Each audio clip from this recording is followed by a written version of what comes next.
So basically the Bobcat rolled over and it was over there in that spot right there. Show them that spot. Okay, and I'll show you guys a picture. There's a picture of the Bobcat. We tried to lift it with a tractor. The tractor wasn't strong enough to lift the Bobcat up. I was moving some logs and stuff and putting them into a burn pile.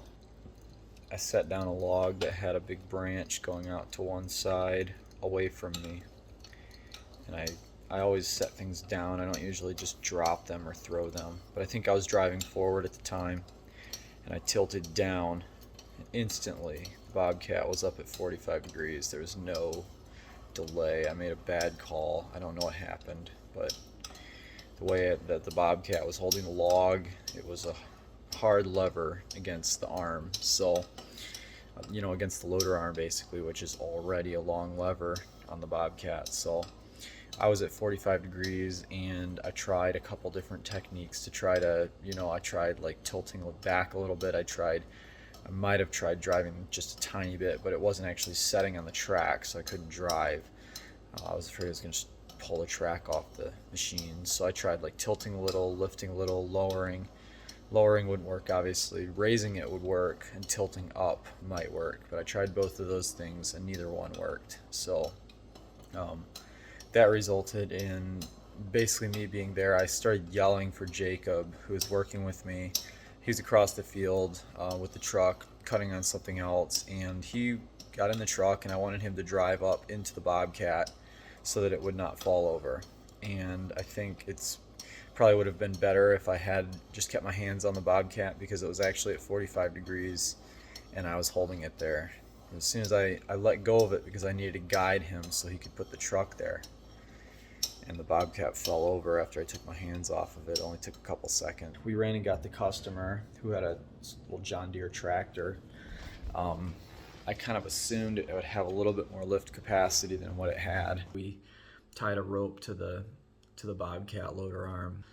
Basically, there's a technique for rolling logs where you tie a knot, like a cinching type of a knot, and then you relocate the part of the knot where the rope goes through the slip part to the part of the log that's away from you. And when you pull on it, it rolls the log towards you. So that's kind of a technique that we used. And we had the John Deere on one side lifting up, and we had the truck pulling on the other side, which I did not think was going to work, but it did. And once we had it up, we just dragged it. The tracks do not roll when you pull on a Bobcat. They just drag along the ground, but it was in the grass. So we dragged it away from the fire. I had to cut the piece that it was holding, because obviously I didn't want to try to crank the engine to open up the grapple. So I had to go over and cut by that fire, and it was really hot over there. And then once we got the machine moved away, that was when you'll see the rest of the video here. I watched this other video online. I liked what the guy was describing to me. The machine was only on its side for like 10 or 15 minutes. So the glow plugs, which are pretty small, they're 10 mil, and you can get to them from basically with everything else still installed.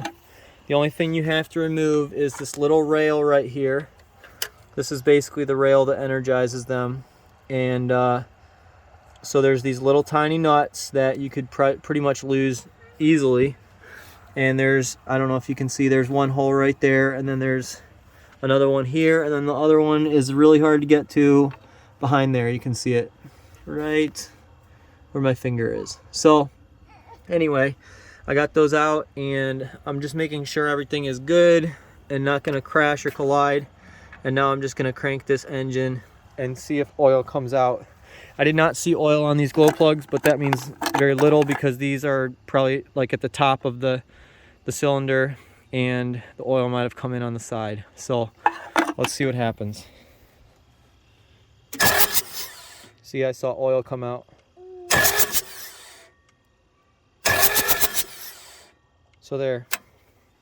So it wasn't a lot of oil, but it was like a little cloud shot out. So I'm glad I did that.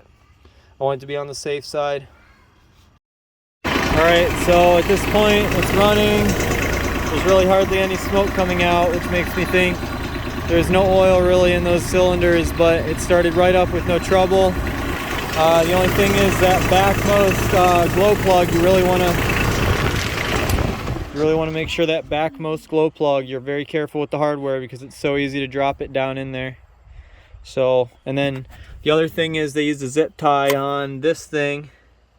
Let me zoom in on it. So they use like a zip tie to hold this, and I had to slide it because I didn't have a cutter, and now I don't think it's going to be very tight, but they had that set up, and all this time I've been running it never jiggled free, but I was able to push it right out of the zip tie. So anyway, that's that. So we got a running machine again.